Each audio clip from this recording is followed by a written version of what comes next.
Hey guys, it's Cowan Hill. We got another Domination here. This one's a little bit different as I have a second commentator. Would you like to introduce yourself? Hello everyone, my name is Punch and I do Call of Duty videos just like Cowan Hill, but I play on the 360. Yep, and you was actually one of my first ever subscribers. So, you know, you're kind of special in that way to my channel, but yeah. How about you tell us a bit about your play style and like the game type you play? My playstyle is pretty defensive, I think. I'm not the guy that rush all the time, but I think I can rush in Domination, not Team Deathmatch. Do you play Domination? Is that your main game type? Yeah. What about Ground War? Do you play Ground War, Domination, or regular? Ground War, actually both, I think. Yeah. I find that there's quite a big difference between the two. Like, do you find that you have to play kind of different for both of them? No, the only thing that I get more frustrated in Ground War if I get killed. Yeah. And I'm using a Barrett 50 cal here, which I know you love. So. Yeah. Are you mainly a sniper, or what's your main sort of weapon? SMG, the UMP. Yeah, really powerful, the UMP. So I like to use it as well. Only silenced, and I also like it with nothing on. So I'm looking forward to getting that with extended mags. I'm sure that would be pretty beastly. When you play, do you go for flags? Are you a flag guy, or are you there for the kills? Or where do you see yourself in the team? I get that question from many guys, but I will say I'm not going for the flags as much as I used to do in Call of Duty World at War and Call of Duty 4, I think. And what would your reason for that be? I think it was easier to capture the flags in Call of Duty 4 and World at War than World War 2. It's kind of hard, actually. I find if you've got smoke grenades and you're playing regular Domination, capping the flags isn't really hard. But if you're playing Ground War, then it's a real challenge if you haven't got teammates who are also there to cap flags, especially on a map like Wasteland.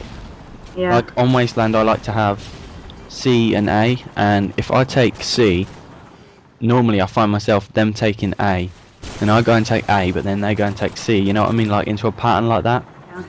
Well, the first team that captures B is probably the team who's going to win the match. So, because B is always the hardest flag to capture. I don't know why though.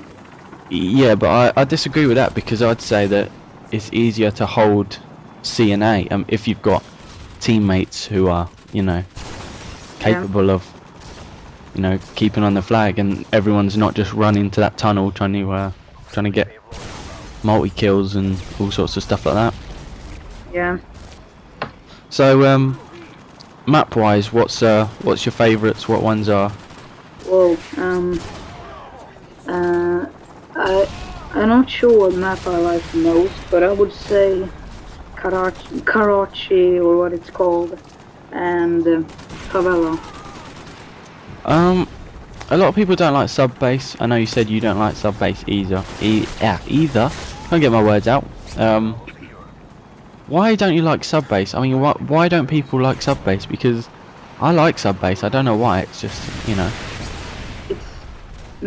I think it's hard, not like hard to flank them, but it's so many is it direction? No, angles to see where you're running and stuff. This route. Oh, so what you're trying to kind of saying is you haven't got the cover across the map, and it's you think it's more like wet work, where like it was easy for them to see where you was coming, because they only had to watch a few things. But I kind of disagree, because I think if you go right onto the edge of the field, you can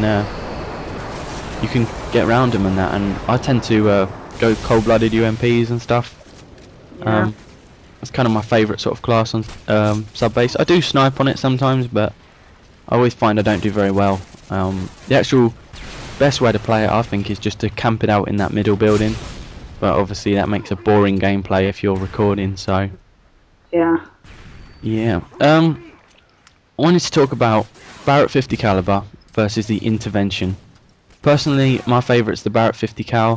What about you? Barrett 50 cal, of course. The intervention is. I think that the intervention is like more fun sniper, you know, like 360s with it. It's not the gun that like the Barrett. Then Barrett is more of what would you say? Like a tactical sniper. Yeah, tactical. Yeah. That's Yeah, it. I know what you mean. Like, I mean, I do some quick scoping every now and again, but for some reason I just can't quick scope with the Barrett, and I think that's just me. But It's easier to quickscope with the Barrett without Sleight of Hand Pro, I think. And, I heard, what is his name? Even that I don't watch his videos, you know, Wings of Redemption, he said it was easier to quickscope without. oh yeah. Also, the Barrett. I mean, I like it without stopping power.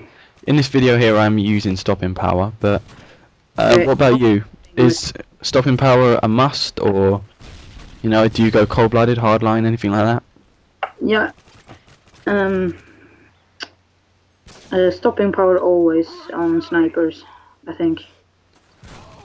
I think on Wasteland or something, if you use a Barrett cold-blooded, I mean, you can just do so well because you're well hidden, and you know, you won't get killed by them thermal snipers, and you can sort of counter snipe really effectively. Have you never thought like of trying that, or do you just not like getting hit markers? I don't know.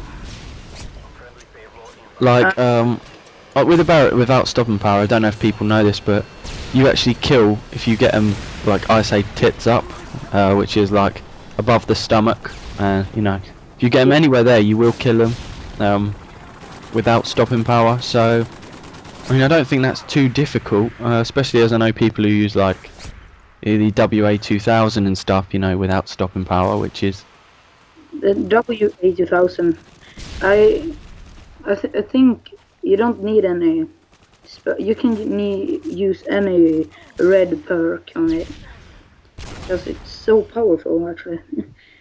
See, I don't find it is, like, personally, I can't use it very well unless I've got it with stopping power. So it feels like with stopping power, it feels like a Barrett 50 caliber without stopping power to me. That kind of makes sense. Yeah, but I feel like I think it doesn't feel for me like it's just like a Barrett 50 cal, but it's just I think it's a big difference of the guns actually. Yeah, so I suppose we both agree that the Barrett is the good gun, you know, the best of them. Yeah. Especially as you've got a bigger clip size as well, so that's pretty good. Yeah. It seems more powerful for some reason, even though apparently statistically they got the same power. It's just the damage multipliers which are different. But yeah, let us know what you think. You know, in the comments. Let us know which side you're on, Barrett or intervention. We're both the 50 caliber guys, but you know, obviously people are going to have different opinions in that. Now, in this video, I'm using claymores and smoke grenades for equipment and your grenades. What kind of stuff do you use? Because this is kind of the basic stuff for me: claymores and smokes. For assault rifles and sniper rifles, I think I would say claymore and stun grenades. Should I say the perk? Yeah. Yeah. For snipers, I always use Sleight of Hand Pro, I think, and for assault, Scavenger Pro, because the magazines just they're getting empty so quickly, so you really need a Scavenger there. Yeah. I use scavenger on practically everything, even snipers. I use scavenger because I don't quick scope. This video, don't you? Pardon? you're using scavenger in this video? Yeah, I am. Yeah. Yeah, I always use scavenger. I think it's the best way to go. But we're actually out of time here. Just want to say thanks for joining me. Yeah. Everyone, go check out his channel. I'm sure you'll enjoy some of his videos. And yeah, do you want to say goodbye? Goodbye, everyone. All Yeah. right, I'll see you later.